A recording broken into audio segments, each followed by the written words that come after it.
Hola, en el video de hoy vamos a comenzar a ver sistemas operativos. En un primer punto vamos a ver y repasar algunos conceptos que nos vamos a estar encontrando durante las próximas clases. Procesos. Procesos es algo fundamental de un sistema operativo de propósito general. Básicamente un proceso es un programa en ejecución.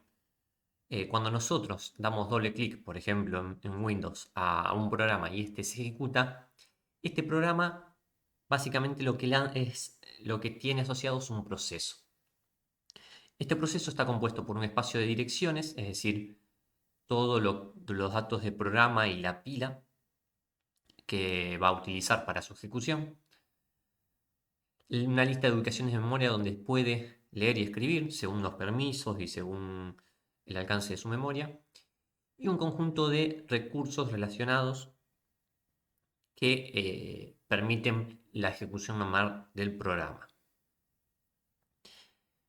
En los sistemas operativos modernos normalmente son sistemas multiprogramación, es decir, que podemos tener varios procesos ejecutándose en simultáneo entre comillas, porque por más de que tengamos varios núcleos, si nosotros tenemos utilizando un solo núcleo, ese núcleo a la vez puede ir intercambiando entre procesos para obtener una ejecución en paralelo similar a lo que pasa con las tareas de FreeRTOS que veíamos previamente. Los sistemas operativos generalmente tienen una tabla de procesos donde se almacena cada una de esa información. En Windows la podemos encontrar en el administrador de tareas. En Linux vamos a ver cómo ingresar mediante consola para ver dichos procesos. A la vez un proceso se puede suspender. Cuando pasa esto tenemos que su espacio de direcciones se guarda para, si en un momento es retomado, volver a ejecutarse. Y este otro punto es un proceso puede crear otros procesos. Normalmente tenemos un proceso inicial que es cuando se produce el arranque y a partir de ahí se van creando todos los procesos de inicio. Y luego cuando uno como usuario da a ejecutar un programa o cuando determinado software necesita realizar una aplicación, puede ir abriendo nuevos procesos. Como un proceso puede crear otro, se va generando lo que es un árbol de procesos y existen formas de poder comunicar los procesos entre sí. Una de ellas es eh, las señales. Las señales son elementos análogos a las interrupciones en hardware, nada más que se envían de un proceso a otro para alertar o indicar determinada acción. Otro concepto importante es el UID o UID, que es la identificación de usuario. Cada proceso tiene un UID que indica quién inició ese proceso. El proceso hijo siempre va a tener el mismo UID que su padre. Es decir, este proceso hijo va a tener el UID que el proceso padre. Cuando hablamos de espacio de direcciones, básicamente son todas las direcciones posibles que se pueden tener para poder tener acceso a un proceso. Las direcciones normalmente son de 32 a 64 bits y los sistemas operativos normalmente manejan memorias virtuales. ¿Qué significa esto? Que el espacio de direcciones no es que está asignado a una área determinada de la memoria, sino que el sistema operativo lo divide en distintas partes entre la memoria principal y disco para darle ese espacio o esa memoria virtual al proceso. Otro concepto importante de los archivos de los sistemas operativos son los archivos. Tenemos que cada vez que nosotros queremos crear un nuevo archivo ya sea para un programa, para guardar datos, para la función que la querramos utilizar, estos archivos se hacen a través de llamadas al sistema operativo, tanto para buscar el archivo como para leerlo, crearlo, escribirlo, editarlo, guardarlo o borrarlo. Y estas llamadas al sistema operativo nos permiten no solamente manejar los archivos, sino también poder crear directorios, lo cual nos va generando toda una estructura de Algor donde cada directorio tiene un nombre de ruta y nosotros así podemos después ir navegando por dichos directorios, todo mediante las funciones que nos da el sistema operativo. Hay una diferencia importante en lo que son los archivos entre Unix y Windows. Por un lado tenemos que Unix utiliza un sistema montado, donde tenemos el directorio raíz y ahí se van montando las distintas direcciones cuando agregamos algún espacio de memoria nuevo. Mientras que Windows trabaja con las unidades, los volúmenes. Tenemos el disco C, el disco D, el volumen de USB, el volumen de una memoria SD o cualquier dato que agreguemos va a ser su propia unidad de memoria. Después tenemos distintas convenciones de nomenclatura, separadores de ruta, las formas de permisos y atributos tanto para lectura y escritura.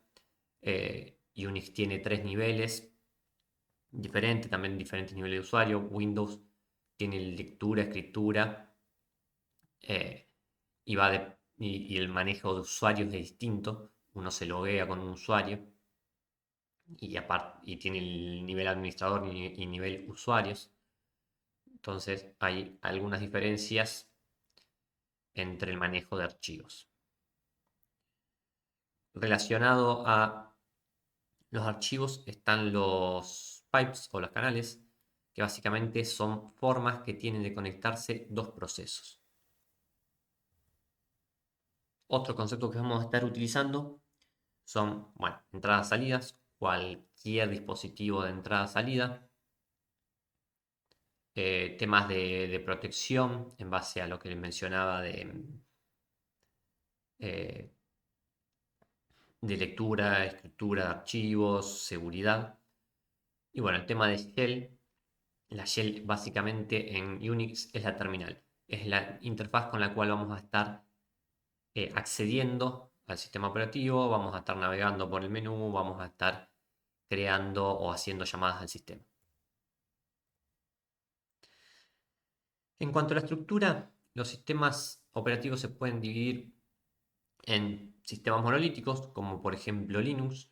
Tenemos que el kernel es un sistema donde tenemos el administrador de archivos, el administrador de procesos, de comunicación de procesos, de entradas, salidas y toda la parte fundamental del manejo del sistema está todo dentro del kernel space. Es decir, está a nivel del kernel y todas estas funciones se realizan mediante llamadas al sistema. Después tenemos sistemas de microkernels donde tenemos que el kernel básico simplemente tiene las interrupciones, el reloj, planificación y manejo de procesos y comunicación entre procesos. Después todo lo que tenga que ver con funciones a nivel de drivers, a nivel de administrador de archivos, a nivel de programa de usuario, están todos en modo usuario. Por ejemplo, la shell, por ejemplo, administrador de archivos, de discos, de unidades USB. Este sistema tiene la ventaja de que podemos cambiar de manera más fácil cualquiera de estas etapas sin tener que modificar o acceder al kernel del sistema operativo.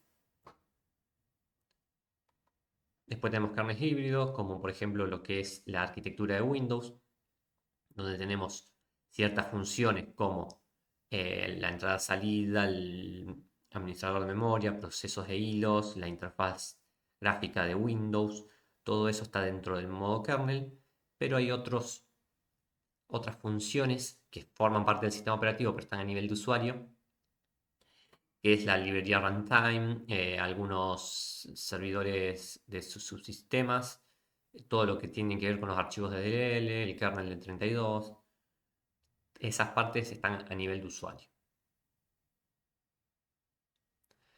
Otras tipologías son máquinas virtuales, es tener un sistema operativo embebido dentro de otro. Por ejemplo, estoy usando Windows y quiero emular Android, yo puedo descargar una máquina virtual y ahí adentro esa máquina virtual toma una porción de las características de hardware que nosotros le configuramos y se ejecuta como si estuviese aislado ese sistema operativo dentro de la máquina virtual.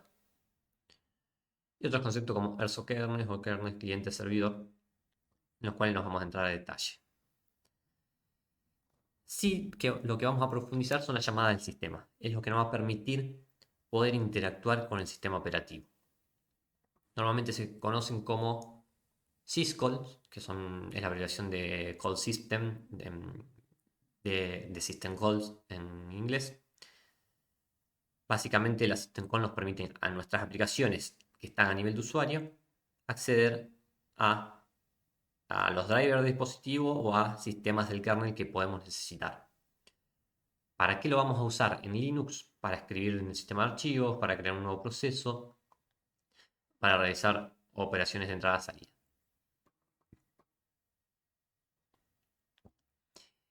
Nosotros en Linux vamos a usar el estándar POSIX. El estándar POSIX básicamente es un estándar que está normalizado, en el cual tenemos muchas funciones de llamadas al sistema que nos permiten realizar distintas operaciones. Por ejemplo, tenemos llamadas asociadas a la administración de procesos como fork, que nos va a permitir crear procesos. Otras relacionadas a la administración de archivos como open, close, read, write, que nos va a permitir hacer todo el manejo de archivos. Otros relacionados a los directorios, mkdir, removedir, link, mount, unmount, que nos va a permitir todo lo relacionado a creación y manejo de directorios. Y hay llamadas varias como kill, que nos va a permitir enviar señales de un proceso a otro. Nosotros vamos a entrar en detalle en la mayoría de estas a continuación. Una forma de, de escribir syscalls para administrar procesos es a través de un programa. Nosotros, por ejemplo, podemos, mediante fork, crear un proceso y en el mismo programa vamos a tener el proceso hijo y el proceso padre. En el caso de Windows 32, del API de Windows 32, básicamente para lo que es Windows, todo lo que es la creación de procesos y manejo de estas llamadas al sistema que se hacen en Linux, Windows lo maneja todo a través de la API de Windows 32. La ventaja de Unix de los sistemas Unix, es decir, el sistema tipo Linux, frente a la API de Windows 32, es que todas estas son llamadas directo al sistema, mientras que las de Windows 32, algunas incluyen llamadas al sistema, pero son más funciones de biblioteca de esta API. Entonces, no es directamente una llamada al sistema, sino que por ahí hacen cosas a nivel de usuario o se manejan de manera distinta. Por eso es que nos vamos a enfocar en Unix para ver más el concepto, pero muchas de estas llamadas al sistema en Unix tienen algún equivalente en la API de Windows 32. Por ejemplo, fork en Windows 32 es create process, pero mediante que fork, como vamos a ver más adelante, simplemente es una llamada que no recibe ningún parámetro, en create process nosotros le podemos pasar muchos parámetros de configuración que van más allá de lo que es la llamada del sistema en sí. Y después, bueno, tenemos varios de otras de las llamadas que tienen su equivalente en la API 32. Bueno, a continuación vamos a ver el modelo de proceso. Nosotros, cuando tenemos un proceso en realidad no es lo mismo que un programa. El programa es básicamente el conjunto de instrucciones, es decir, el archivo que tiene, todo el conjunto de archivos que tiene lo que debe hacer el programa. Y el proceso es la instancia de ejecución, es decir, es un momento en el cual se está ejecutando dicho programa con todas sus características asociadas como espacio de direcciones, stack, contadores de registros, etc. Entonces nosotros podemos tener un programa, por ejemplo, el Word, y podemos tener varias instancias de ejecución, es decir, varios procesos asociados a ese programa Word. La tabla de procesos es lo que nos va a nosotros indicar cada uno de estos datos. Generalmente la información que está relacionada o la información que muestra la tabla de procesos es el contador de programa, contador de pilas, asignación de memoria, estados de archivos, etc. Un proceso puede tener básicamente tres estados: en ejecución, listo y bloqueado, similar a lo que nos pasaba en FreeRTOS. Primer plano, segundo plano para esperar a ser ejecutado, y bloqueado, que está esperando algún evento. Creación de un proceso. Vamos a ver cómo crear procesos. Por un lado, tenemos estos 4 eventos que nos pueden crear procesos. Por un lado, el arranque del sistema, eso me dispara un proceso. Por otro lado, la ejecución desde un proceso que se está ejecutando de una llamada al sistema para crear procesos. Vamos a ver cómo nosotros, desde un programita que creemos, podemos hacer una llamada al sistema para crear nuevos procesos. Cuando nosotros hacemos doble clic a un programa o lanzamos un programa a través de la terminal, básicamente estamos creando un proceso a partir de ese programa. Y después este cuarto está relacionado a sistemas del sistema operativo de mainframes, de servidores, que bueno, no es algo que vamos a entrar en detalle. Pero en conclusión, cada uno de estos está relacionado de que siempre un proceso requiere hacer una llamada. Para crear un proceso necesitamos que desde otro proceso se ejecute una llamada al sistema. ¿Cómo vamos a ver nosotros esos procesos? Como les mencionaba anteriormente, en Windows mediante el administrador de tareas, en Linux mediante el comando ps.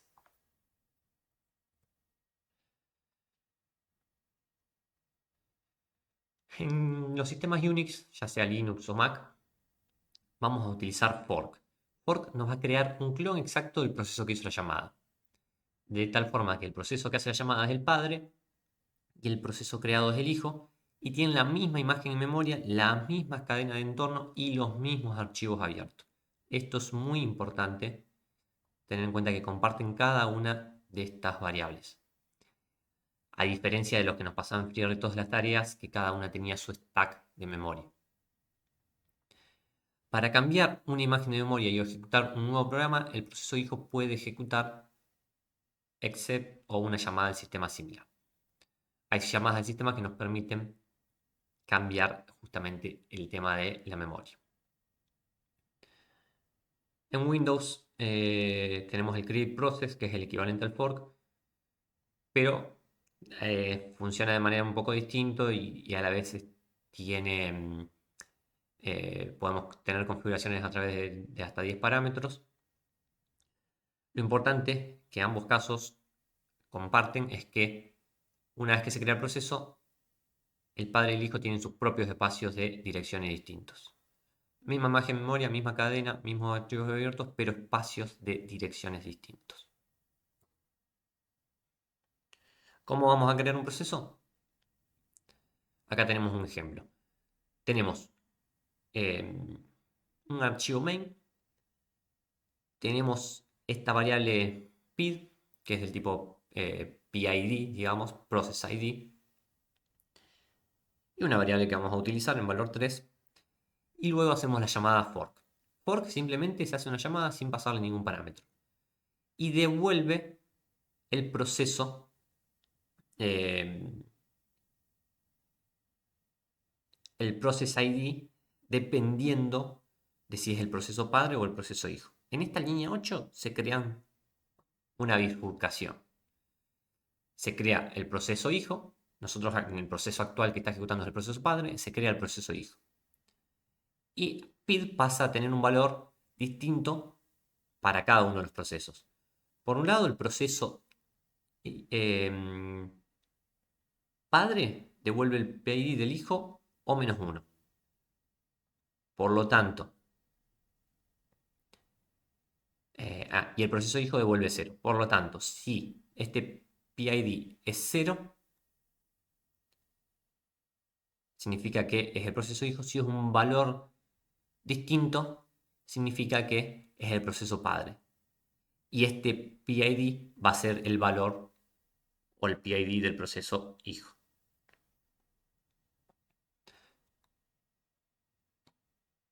De tal forma de que el proceso padre va a ejecutar la parte del else y el proceso hijo va a ejecutar la parte del if. Y cada uno va a tener una copia de esa variable. Ahora bien, ¿qué pasa en cada parte? Dijimos que hasta acá comienza ejecución del padre. En este punto se crea el hijo. Acá inicia el padre, acá inicia el hijo, pero con estos valores. El hijo ejecuta esta parte, el padre ejecuta esta. ¿Cuánto va a valer la variable en cada caso? En principio tenemos la misma variable, por lo tanto debería valer lo mismo. Vamos a ver un ejemplo. Para abrir un ejemplo vamos a abrir desde el Visual Studio Code. Me voy a conectar al subsistema de Linux. Ya que estoy ejecutando Windows, si estamos ejecutando un Linux o Mac, no es necesario hacer esto. Voy a abrir la carpeta donde tengo el programa, de ejemplo.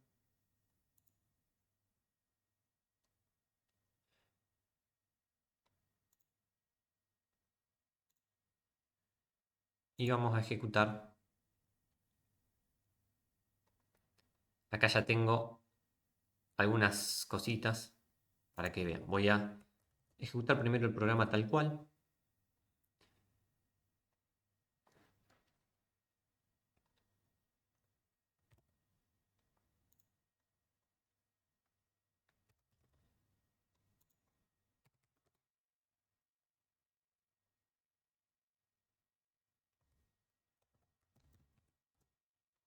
Y ahí vemos cómo el proceso padre imprime. Soy el proceso padre, 1563 es el proceso ID del hijo. Y soy el proceso hijo y el proceso ID, que es la devolución del PID, es 0, imprime 3. ¿Por qué proceso padre imprime 2? Porque debo tener acá, claro, acá tengo la asignación de la variable. Acá el proceso padre, a diferencia del programa que le mostraba antes, tengo que cambio la variable a 2.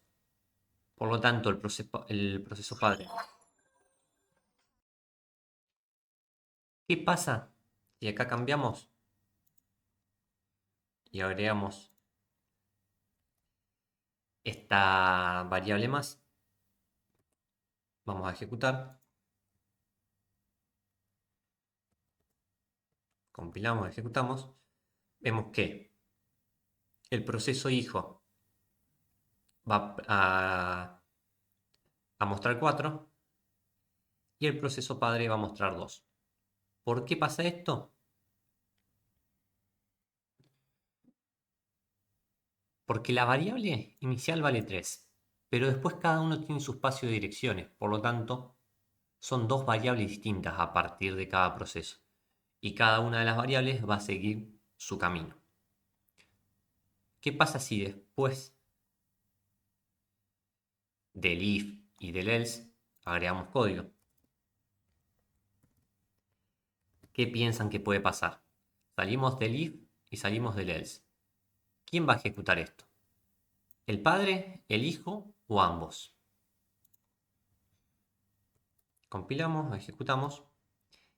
Y fíjense, soy el proceso padre, imprime 2, soy el proceso...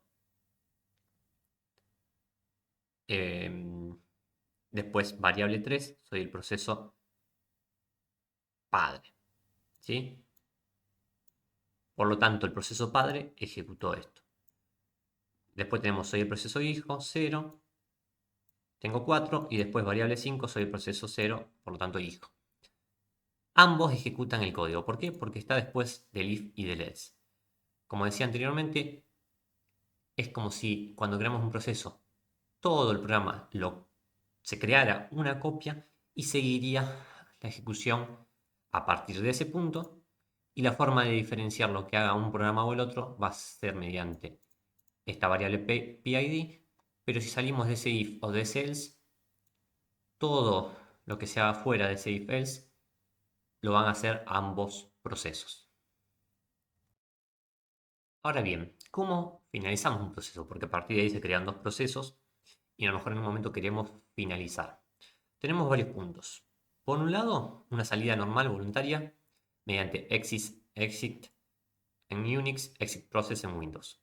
Salida por error, el proceso te da un error y sale. Un error, por ejemplo, no sé, de cálculo, de programa, de lo que sea. Pero que el programa tiene el control y decide salir. Después un error fatal, ya sea por un error que se produce en el proceso o que se interrumpe, que es involuntario. Es decir, el proceso no sabe que está el error y es el típico programa que se me cae involuntariamente.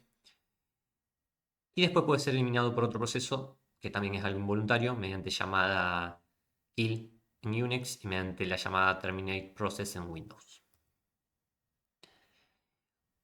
¿Cómo hacemos la terminación de procesos hijos? Cuando un proceso hijo se termina, queda en un estado llamado zombie o defunct. El proceso padre podemos consultar el estado del proceso hijo mediante wait o wait PID. Estas funciones van a esperar a que un proceso hijo termine y va a recoger la información del estado del proceso del hijo. Recién una vez que el padre recoge esa información, el sistema operativo libera todos los recursos asociados al proceso hijo y este desaparece del sistema. Esto es muy importante porque este estado zombie o defunct se queda así el proceso porque puede haber datos que hizo ese procesamiento y necesitan ser leídos por el proceso padre. Si nosotros no recogemos esa información, eso puede quedar ocupando memoria, ese proceso hijo, y a la larga, la suma de muchos procesos en ese estado zombie o defunct me pueden hacer un mal funcionamiento del sistema. Cuando el proceso padre termina la ejecución, normalmente el sistema operativo es el que toma el control de los procesos hijos y normalmente le va a asignar el proceso padre, el proceso init, que es el proceso de ID 1. Esto normalmente no significa que el problema se resuelva automáticamente, sino que en este camino pueden quedar procesos huérfanos, es decir, procesos hijos que no tienen padre, y es en este punto en donde queda este desperdicio de recursos.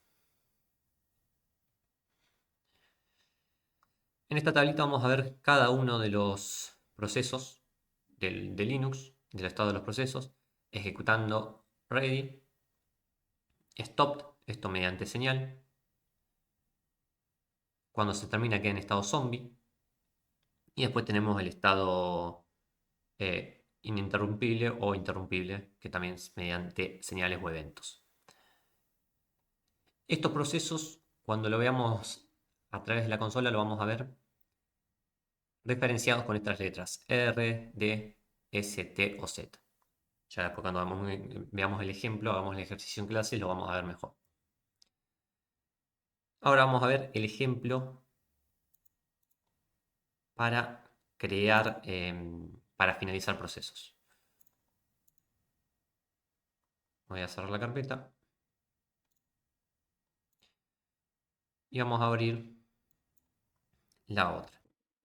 En este otro ejemplo tenemos un programa muy similar. Algo que creo que no mencioné en el programa anterior son las inclusiones. Es importante incluir estas librerías para el manejo de todo lo que son los procesos. Tenemos el inicio similar, nada más que ahora vamos a agregar estas variables RB, child exit, que ya vamos a ver en qué lo vamos a utilizar. Tenemos el fork y hacemos un switch ahora porque vamos a agregar algo que no contemplamos en el punto anterior. Cuando el fork da -1, eso me indica que hubo un error en la creación del proceso y eso me generaría una salida del programa. Después, si el case es 0, es el proceso hijo, y si el case es default, o sea, cualquier otro valor que no sea ni -1 que es error, ni 0 que es hijo, significa que va a ser el proceso padre. El proceso hijo va a imprimir, que es el proceso hijo, va a imprimir el PID. Fíjense que para saber cuál es el PID del proceso, vamos a utilizar la función getPID. Porque 0 no es el PID del hijo, sino que 0 me indica, es la devolución del fork. Y lo mismo vamos a hacer de este lado. Para saber cuál es el PID del padre, vamos a usar getPPID, es decir, getPID del padre, del parent. Y acá imprimo que voy a ingresar un número, una salida mediante el scanf. Después imprimo un mensaje luego de que recibimos el número. Esperamos 10 segundos y hacemos exit y vamos a devolver ese valor leído. Exit cierra el proceso y devuelve al proceso padre el valor que le pasemos como parámetro. Del lado del proceso padre vamos a tener algo similar. El process ID, el mensaje, el process ID del padre, el process ID del hijo, que sí, acá es el PID, porque fork me crea el proceso y me devuelve el PID del proceso hijo, proceso creado. Y después hacemos la llamada al wait. Wait lo que va a hacer es esperar. ¿Qué va a esperar? Esto. Child exit. Que un hijo se termine y envíe una salida. El parámetro que nosotros enviamos acá en esta llamada al fork lo vamos a almacenar en esta variable. Y vamos a imprimir, una vez que termine, el valor que recibimos de la salida del hijo y finalizamos el programa.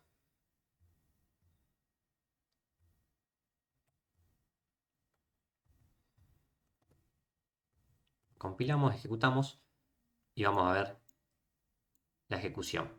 Padre, hola, soy proceso padre. Padre, mi PID es 5144. Después el del hijo es el 5145. Acá dice proceso hijo. Mi PID es 5145, coincide con esto.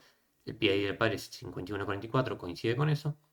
Y el hijo está esperando ingresar un número. Fíjense que el padre, una vez que imprimió esto, como está con el wait, no hace nada.